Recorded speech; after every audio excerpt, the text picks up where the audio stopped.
आज तक आपने सुना होगा कि इब्लीस हमेशा इंसान को इबादत से गुमराह करने की कोशिश करता है, मगर आज की यह कहानी इतनी अजीब है कि इसे सुनकर आप हैरत में पड़ जाएंगे।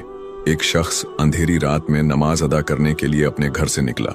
रास्ता बहुत अंधेरा था और चलते हुए उसे ठोकर लग गई। वह मुंह के बल गिर पड़ा और कीचड़ से लथपथ हो गया। गंदे कपड़े देखकर वह वापस घर लौटा, लिबास बदला और फिर से मस्जिद की ओर रवाना हुआ। अभी कुछ ही कदम चला था कि उसे दोबारा ठोकर लगी और वह फिर गिर पड़ा, मगर उसकी हिम्मत कम न हुई। वह फिर घर लौटा, कपड़े बदले और एक बार फिर मस्जिद की ओर बढ़ा। इस बार जब वह घर से बाहर निकला तो दरवाजे पर एक अजनबी खड़ा था, जिसके हाथ में एक चमकता हुआ चिराग था। अजनबी चुपचाप उसके आगे आगे मस्जिद की तरफ चल पड़ा। चिराग की रोशनी में इस बार रास्ता साफ नजर आ रहा था और वह बिना किसी मुश्किल के मस्जिद पहुंच गया।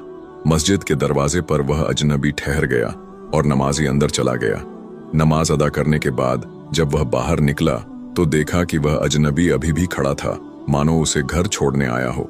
नमाजी को अजनबी पर शक हुआ और उसने उससे पूछा, आप कौन हैं?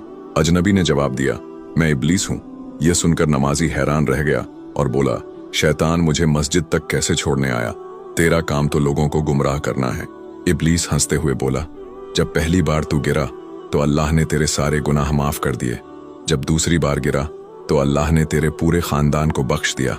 मुझे डर था कि अगर तू तीसरी बार गिरा तो अल्लाह पूरे गांव को बख्श देगा, इसलिए मैं चिराग लेकर आया ताकि तू बिना गिरे मस्जिद पहुंच जाए।